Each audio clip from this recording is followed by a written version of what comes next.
Konnichiwa. Merci à vous tous d'être présents pour cette dégustation.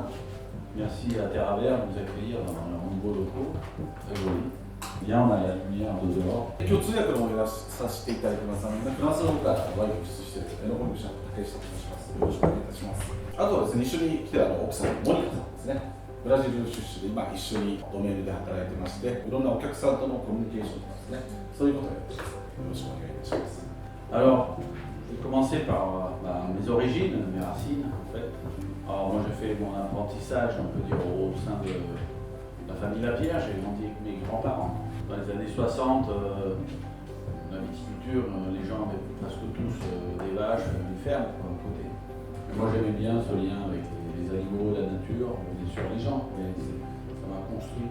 Après je travaillais dans les jobs d'été, je travaillais avec la famille. Petit à petit, je travaillais de plus en plus avec mon oncle Marcel Lapierre. Et à cette époque, on a aussi rencontré Jules Chauvet. Jules Chauvet qui habitait un village à côté de Pays-Morgon et qui était chercheur, dégustateur et négociant, qui a posé les bases scientifiques de la vinification en Sansoul. J'ai aussi rencontré, après mes études, Henri-Frédéric Roch, qui m'a fait confiance pendant 10 ans sur son domaine à Vaudremannais. J'ai aussi fait un service civil à Nature et Progrès, une association d'agriculture biologique. J'étais chargé de développer l'agriculture biologique et de meilleure vinification dans la vallée du Rhône-Nord. À cette époque, j'ai rencontré Hervé et Béatrice Souhaut, Thierry Allemand. J'ai bien aimé cette région, c'est pour ça qu'aujourd'hui, on fait du Cornas, de Côte-Rôtie et de Condrieu. À côté de tout cet apprentissage, de ces rencontres, il y a aussi les études, c'est important. Études de chimie, études de biochimie et microbiologie. De tout cela, il ressort des mots-clés, c'est le respect de la nature et la convivialité entre les gens. Alors maintenant, je vais aborder un peu le modèle économique que j'ai un peu établi en 2001, quand j'ai monté mon entreprise. On est une maison familiale, à taille humaine, j'ai 12 employés, dont mon épouse, aussi mon fils.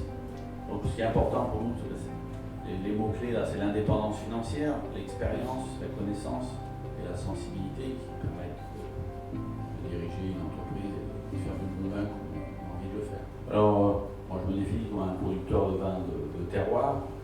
Je travaille sur environ 15 hectares, 1,2 hectares d'appellation moulin à vent en propriété. Le reste, c'est des achats de vin. Ce moulin à vent, c'est le prix d'une belle voiture, alors que les parcelles en Bourgogne, c'est le prix d'un avion. Alors, on produit 35 étiquettes, 35 vins différents, il y a beaucoup de produits. C'est un peu la Bourgogne, c'est le domaine de l'infiniment petit et de la sophistication. On fait 80% de rouge et 20% de blanc.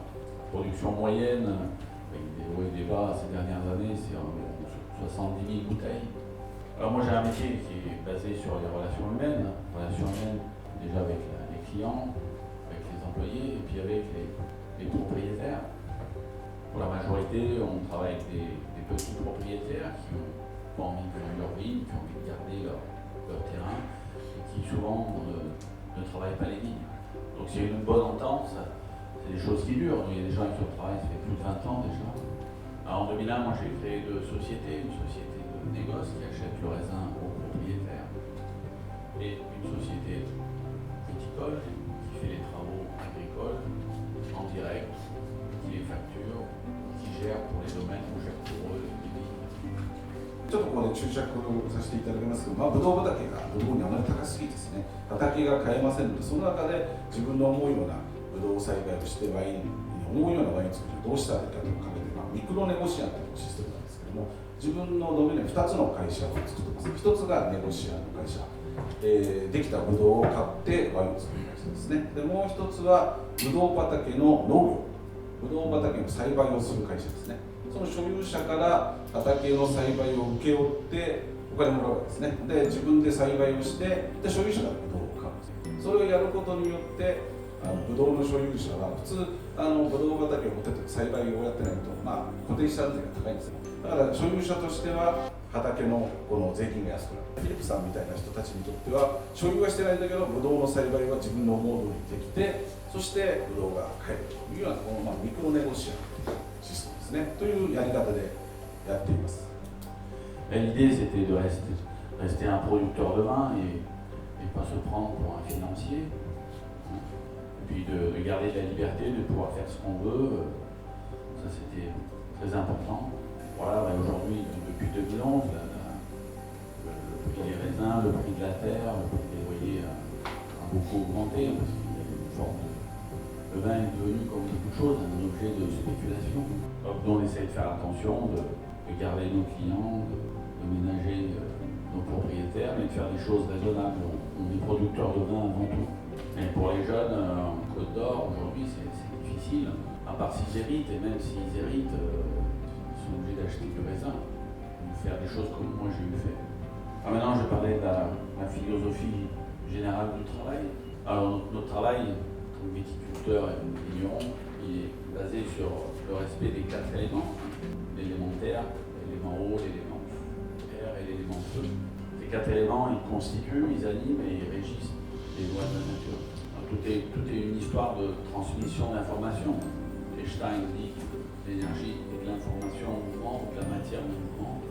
Bon, mais la transformation du raisin en vin, c'est ça. Ouais, c'est l'endroit qui va déterminer le caractère futur du vin. C'est la terre d'où il vient. Le vin, c'est un produit vivant et vibrant. Si la culture, la vinification et l'élevage sont bien conduites, l'information originelle, le secret contenu dans le raisin est bien révélé et ça fait des vins de terroir différents. Alors, la partie viticulture, le sol, c'est la terre, c'est l'élémentaire. La vigne, c'est la plante qui pousse dessus. Donc, un sol fertile, c'est un sol qui fermente, c'est un sol dont la vie biologique est active. On entretient et on maintient cette vie du sol active avec des composts. L'idée, c'est que ce soit de façon naturelle, donc la vigne s'alimente, donc elle doit se déployer elle-même et la biologie du sol l'aide à trouver sa nourriture plutôt que d'amener des apports artificiels, d'engrais, etc. Donc ça a des rendements plus importants. Alors, puis comme la fermentation même d'un sol, elle crée un mouvement, donc ça augmente les vibrations, ça augmente l'énergie de l'endroit. Les vignes, elles ont de la sensibilité, elles aiment bien qu'on s'occupe d'elles, qu'on en prenne soin. Maintenant, on va parler de la relation nature et du travail d'élevure. Bon, c'est beaucoup le travail de M. Jules Chauvet. On travaille avec lui, c'est lui qui nous a fait prendre conscience de l'importance du rôle clé de l'élevure indigène dans l'expression du terroir. Les premières cuvées vinifiées sans SO2, ça a commencé en 1978 par Marcel Lapierre. Alors pourquoi le mot nature? Parce qu'à l'époque, les années 50, 60, 70 ont vu le développement de la chimie industrielle et l'œnologie aussi, et ça a complètement dénaturé, ça a rendu les vins complètement artificiels, plus du tout naturels, ils n'avaient plus le même goût que ceux qu'on connaissait. C'est pour ça qu'on appelait ça vin naturel. Faire du vin nature, ça veut dire d'ailleurs utiliser les lois de la nature, les systèmes, les levures indigènes, pas les levures du commerce, pour faire fermenter le vin. Bon, ça ne veut pas dire qu'il faut laisser faire. Le vin vient de naître, il a son adolescence, etc. C'est comme les enfants. C'est pas parce qu'on est un homme qu'on devient un homme, il faut le devenir. Et le vin, il faut que ça devienne du vin, donc il faut qu'il y ait un côté civilisé, il faut qu'il y ait un cadre, il faut qu'il y ait un papa ou une maman, il faut qu'il y ait des parents. C'est juste refaire du vin comme on a toujours fait. Bon, aujourd'hui, on a quelques moyens pour améliorer, mais juste quelques, alors que quand il y en a trop, ça devient artificiel. Donc nous, on met un protocole, on s'adapte, on met en route quelque chose qui va dans une direction, mais c'est pas nous qui faisons, c'est vraiment les lois de la nature, les levures, les bactéries, c'est qui travaillent, nous, les conducteurs. Donc on se définit, nous, comme des artisans, on fait de l'artisanat, c'est-à-dire qu'on parle de la terre, mais le geste est important pour arriver à une forme, comme plein de métiers. Je crois que le but du vin, ce qui est bien, c'est que ça relie les gens entre eux, ça amène de la convivialité. Donc un vin, il donne de l'émotion, il contienne un peu d'émotion, il faut qu'il soit fait par des êtres humains, par des machines, et il faut que les gens qui travaillent soient conscients de ce qu'ils font et qu'ils aient de la passion. Il faut des machines, mais pas trop. Aujourd'hui, il y a trop toujours pour produire plus, il y a déjà trop de vin. Alors, pour prendre un exemple, c'est les vendanges. Donc, les vendanges, c'est un moment important, mais déterminant pour la qualité du vin futur. Comme mes grands-parents ou comme ma famille, nous on loge et on nourrit gratuitement les vendangeurs. 50 personnes pendant 2 semaines, c'est beaucoup de problèmes, mais aussi beaucoup de bonheur et surtout un bon travail au final. Alors on fait tout ça, c'est pas pour du folklore, c'est très important parce qu'il trie les raisins à la vigne sur le pied. Avec le raisin, il est coupé, on est sûr qu'il soit mûr parce qu'il le regarde, il coupe pas tout, il coupe que ce qui est mûr. Cette année en 2023, ils ont coupé 4 raisins, ils en ont laissé 2 ou 3 parce qu'ils étaient roses ou pourris. Et ce travail là, il est super, c'est coupé, après ça va directement dans la cuve. Il n'y a pas de tapis, il n'y a pas de machine, direct. Parce que nous on est en vendange entière. On n'a pas besoin d'avoir beaucoup de machines en cuverie pour s'occuper des raisins. Nous, ils arrivent en petites caisses, elles ont déjà trié, donc directement dans la cuve. Il n'y a pas de tapis, il n'y a pas de charge, c'est à la force physique. Voilà, maintenant on va passer à la partie vinification, la trop technique. Donc nous on vinifie les rouges et les blancs en vendange entière, en levure indigène et sans SO2 en vinification. Donc on a un pressurage traditionnel, vendange entière, un pressoir. まず白ブドウですね、シャルドネを収穫して、ちょっと絵が小さいですけどね、水平式のプレス機使ってます。Voilà, les raisins ils rentrent par là. で、ブドウは上から入れるわけですね、丸ごと。茎がついた。Ça c'est les raisins, désolé. Voilà, donc ça c'est un pressoir. Avant on avait les pressoirs verticaux, maintenant on a un pressoir mécanique. Au début on foule un peu pour faire un peu de bourre. Les mûrigènes n'aiment pas les mots très clairs, ils sont très fins, ils aiment bien manger. On ne fait pas de débourbage, très peu. Le mode de pressurage comme ça fait des mots assez clairs. C'est pour ça qu'on fait un peu de bourre, parce que quand on presse comme ça, le jus il passe entre les raisins, à la fin il coule assez clair. C'est la méthode en champagne, très très clair. Pour faire la prise de mousse. Mais nous on ne fait pas de prise de mousse, il faut que ça fermente, c'est pour ça qu'on a besoin d'avoir un petit peu de turbidité. Désolé d'insister, mais c'est très important. Parce qu'en méthode industrielle ou différente, les mousses sont claires, c'est décourbé. C'est des pressoirs pneumatiques, c'est fait différent. Voilà, en moyenne, ça prend 7 heures. Parce qu'on presse doucement. On attend, on continue. Puis ces derniers millésimes, les raisins ils sont tout petits, alors ça ne sort pas facilement le jus, donc il faut aller doucement. Ça ne fait pas une macération, mais un petit peu, et on a un petit peu d'échange, on a un peu de matière phénolique, des tanins, qui est bien pour les vins blancs, les années où il n'y a pas trop d'acidité. Ça compense le manque d'acidité, la matière tannique, et aussi ça aide à précipiter. Parce que là, ça devient tout marron, comme il n'y a pas de SO2, ça coule marron, il y a un petit peu de sédiment au fond. Il y a une oxydation qui se passe. Après, on met en tonneau. Voilà, le mou il est marron, il y a une oxydation, et avec les tanins, ça fait une réaction. Après, on le met en tonneau, avant qu'il fermente. Et là, il redevient jaune. Parce que le potentiel redox, en chimie, le potentiel redox, c'est oxydé. Donc on était là, on est venu ici. Donc,